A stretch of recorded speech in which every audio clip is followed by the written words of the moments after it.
Hey, welcome back. I'm Tony Buenger, CMMC Provisional Assessor here at Redspin, and I'm Dr. Thomas Graham, Chief Information Security Officer for Redspin. Redspin is an authorized C3PAO who went through our own CMMC Level 3 assessment. And today, Thomas and I are here to talk about Lesson 4, which is all about ongoing cyber hygiene and incorporating or ensuring that your stakeholders are incorporated throughout the organization. Basically, achieving and maintaining CMMC Level 3 certification requires all stakeholders within the organization to be involved, not just the IT and cybersecurity folks. So in some cases, an organizational culture shift may be needed to ensure that the required CMMC practices and processes are implemented to adequately protect CUI. So Thomas, let me bring you in here on this discussion. How much involvement from the organization is needed to prepare for the assessment itself, and who is a part of the actual assessment? Well, Tony, honestly, I guess the best way to describe it is the more involvement, the better. Because when you get down to it, during the actual assessment, we've talked previously about the responsibility matrix, and those are going to be the key folks that need to be knowledgeable and speak to their particular areas. However, using marketing, for example, our head of marketing, I think it was kind of not a shell shock, but kind of a surprise to her that she was going to be one of the ones that was interviewed. And that's simply because many people, when they think of CMMC, they think it's either just a security or a technical exercise, when in fact it's a business exercise. Using marketing as an example, we, during the spin up to the actual assessment, went through each of the areas that marketing was responsible for according to the CMMC processes and practices, and walked through those with our marketing folks, specifically our head of marketing. Come to find out, when we went through the assessment that very first morning, she was the first person up, and she did a great job. And the reason being is that we had taken those steps to ensure she understood what she was responsible for, not only at that point in time, but ongoing, as CMMC is not just a single point, it's a maturity as well. Yes, VP of Marketing was a good example. We have quite a few other examples where we had to bring in folks from across the organization to have them realize that they have a part to play in this. And was a shock maybe, or surprise to some of the folks who they were asked to ensure they have developed their procedures and ensure they understood their procedures, and they need to keep their procedures maintained. As we talked about in some of the previous lessons here, it's all about CMMC.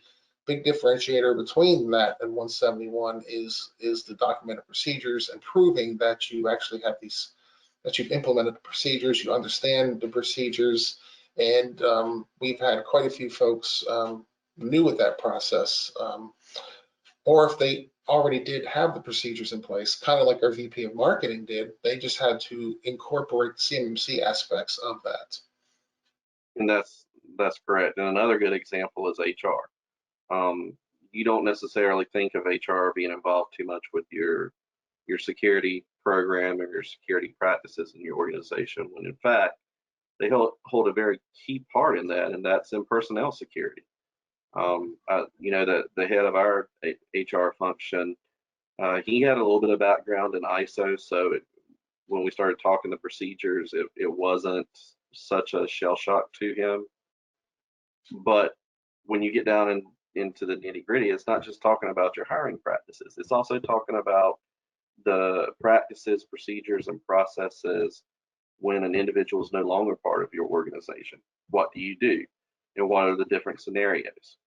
Well, do they have company equipment? How do we go about ensuring it's is received back to the organization in a secure manner. And a lot of these activities fall on HR, which, like I said in the beginning, most folks don't think HR being security when in fact they have that integral part.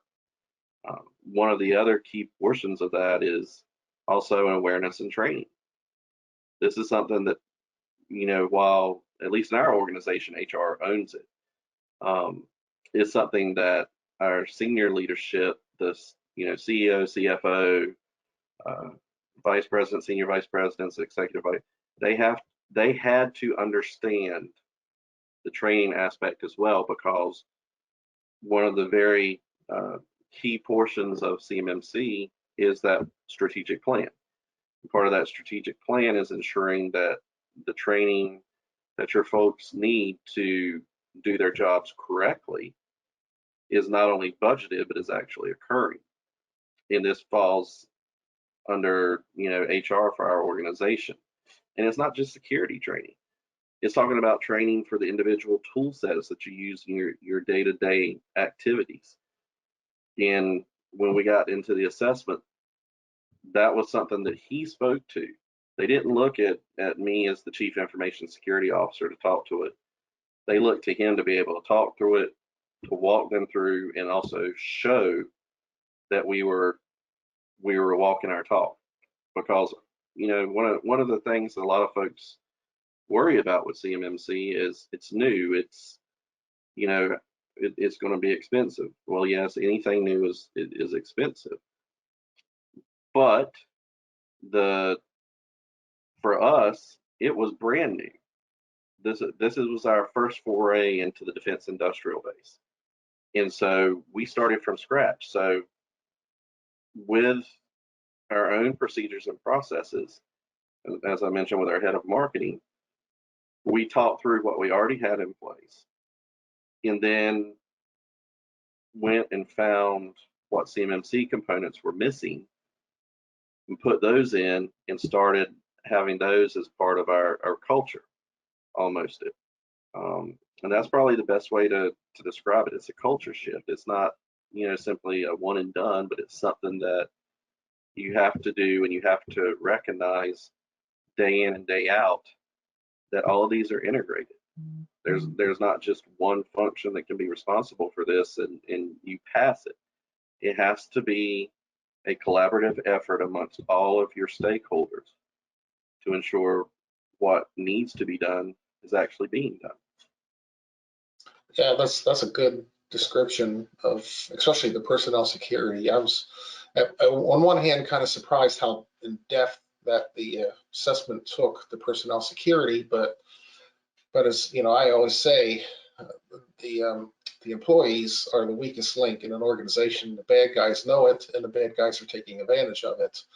And what CMMC does, it goes beyond the few controls from NIST 800-171, and it does incorporate those processes as you brought up. And what are these processes? And as you said, the processes are, it's not just about recruiting and retaining the qualified, experienced employees. It's, as you said, that the employee's gone tomorrow, and who do you have to fill in for those critical positions that's there to protect CUI?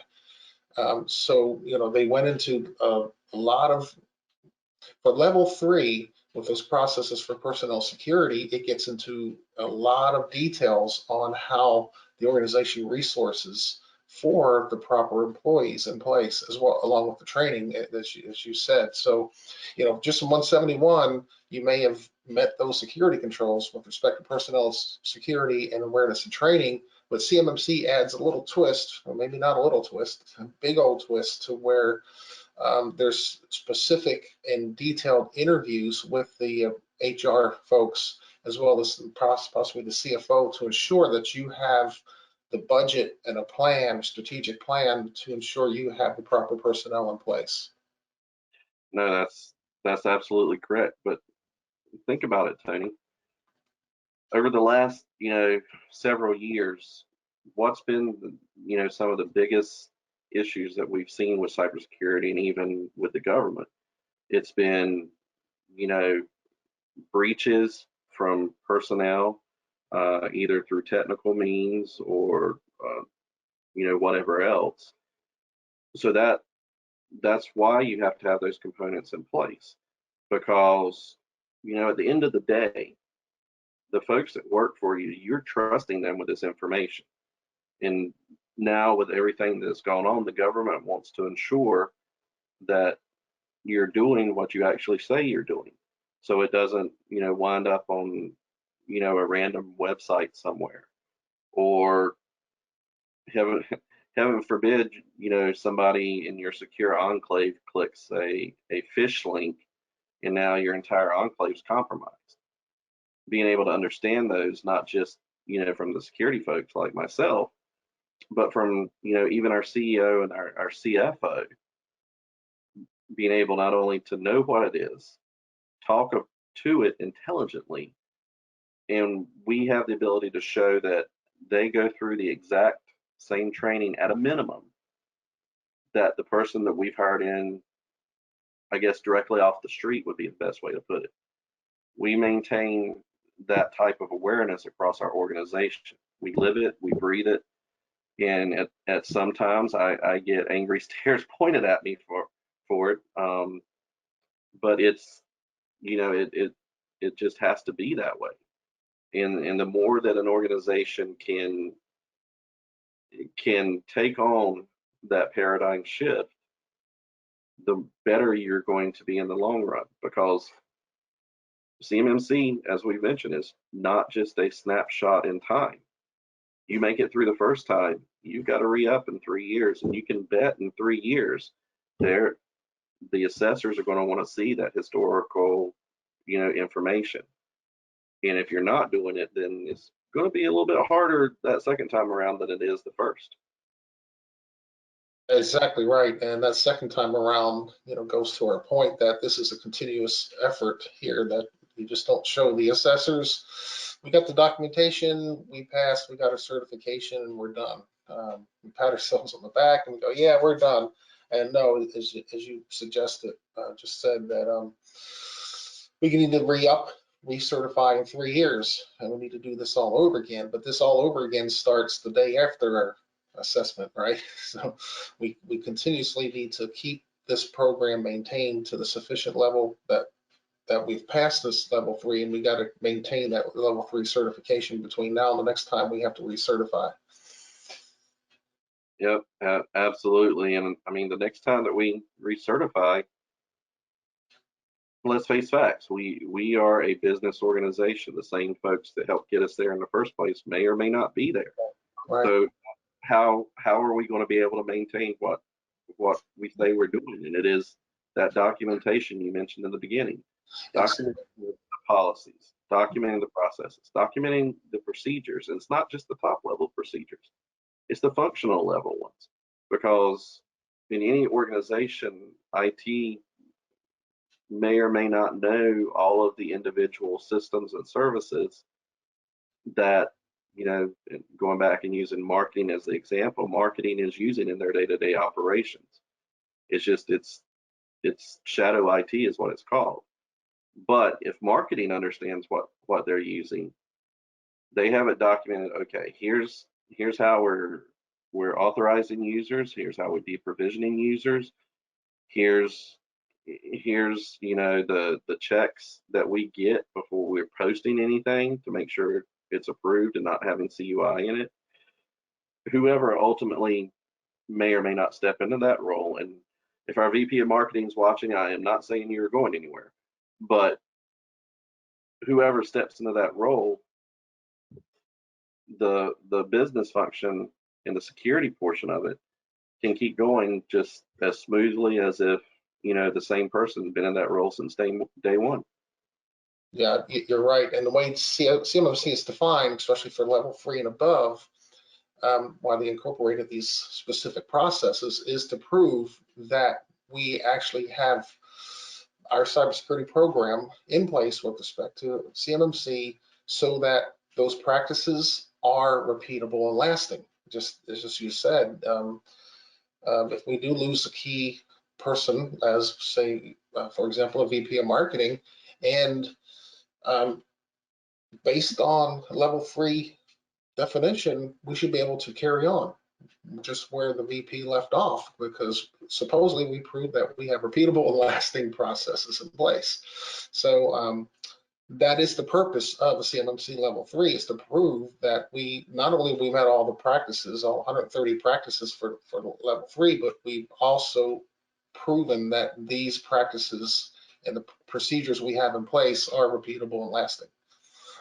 So that's one key note we have here is, and the all purpose of this is to ensure that your cybersecurity program meets the needs of CMMC, and it can continue on, even if you lose key personnel. Absolutely. All right, with that, I think this will wrap up lesson number 4, and possibly in the future we can get some of these people we've been bending their ear all about.